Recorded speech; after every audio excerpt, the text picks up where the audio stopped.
Hello everyone, welcome to P1 educators channel. मैं हूं प्रमोद नखाते। इस वीडियो में हम सीखने की कोशिश करेंगे क्लास 10th मैथ्स का अध्याय 1 है वास्तविक संख्याएं रियल नंबर। इसमें ये जो वीडियो की सीरीज़ है ये पहला वीडियो है। इसमें सबसे पहला एग्जाम्पल हम देखते हैं। उदाहरण नंबर 1 दिया हुआ है कि संख्याओं 4 की पावर n पर विचार कीजिए जहां n एक प्राकृत संख्या है। जांच कीजिए कि क्या n का कोई ऐसा मान है जिसके लिए 4 की पावर n अंक शून्य पर समाप्त होता है। ठीक है, तो यहाँ पर हम देखते हैं कि सबसे पहले तो प्राकृत संख्याओं को समझने की कोशिश करते हैं कि प्राकृत संख्याएं क्या होती है।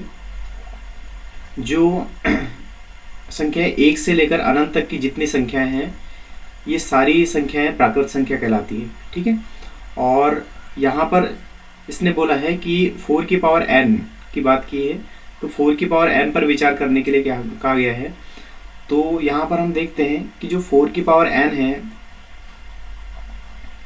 4 की पावर n है, इसका मान कितना हो सकता है।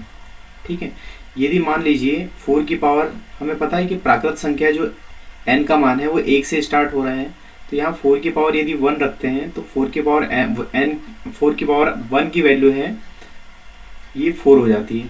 4 की पावर 2 है, इसकी वैल्यू कितनी हो जाएगी, 16 हो जाएगी, 16 हो जाएगी। उसके बाद 4 की पावर 3 है, इसकी वैल्यू कितनी हो जाएगी, यहाँ पर 64। 4 की पावर 4 है, इसका मान कितना हो जाएगा, यहाँ पर 256 हो जाएगा। उसके बाद बात करते हैं 4 की पावर 5। 4 की पावर 5 है, तो इसका मान कितना हो जाएगा, यहाँ पर ये हो जाएगा 1024। ठीक है, 1024। तो यहाँ पर हम देखिए कि जो प्राकृत संख्या है 1 से स्टार्ट हो रही है और हम कहाँ गए हैं 4 की पावर 5 तक। तो यहाँ हम देखते हैं कि इकाई का जो अंक है 4 की पावर जब 1 है तो यहाँ पर इकाई का अंक 4 है, 4 का स्क्वायर है, यहाँ इकाई का अंक 6 है, 4 का क्यूब है, इकाई का अंक कितना है 4 है, 4 की पावर 4 है तो यहाँ पर इकाई का अंक 6 है। तो यहाँ पर देखिए 4 6 4 6 4 6 ये सीरीज चल रही है। ठीक है, अब यहाँ से हमें क्या पता चलता है, इन सब से क्या निष्कर्ष निकलता है कि जब यहाँ पर 4 की पावर यदि ये 1 3 और 5, ये जब 1 3 और 5 की घात लगाया है हमने, तो ये क्या हुआ है कि यहाँ पर इकाई का अंक क्या आया है 4 आया है। मतलब ये 1 3 और 5 क्या है, विषम संख्या है। मतलब 4 की पावर यदि विषम संख्याएं हैं, विषम संख्या है, तो इसका मान जो इकाई का अंक क्या होता है, यहाँ पर इकाई का जो अंक होता है वो कितना होता है, 4 होता है। ठीक है, इकाई का अंक 4 होता है।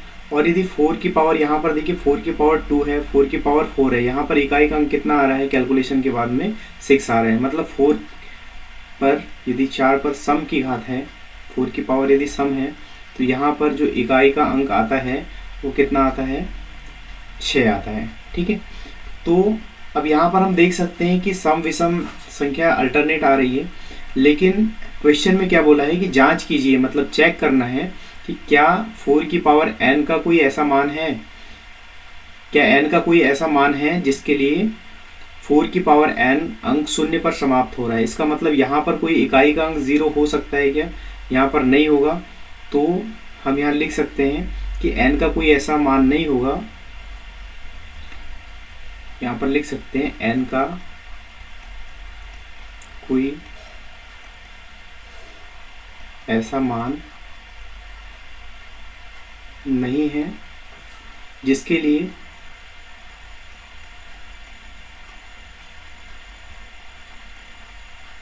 जिसके लिए 4 की पावर n का मान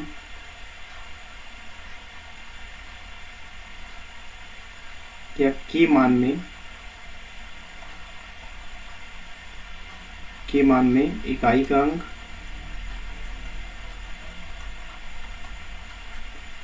अंक शून्य होगा। ठीक है, ऐसा n का कोई मान नहीं हुआ। क्यों?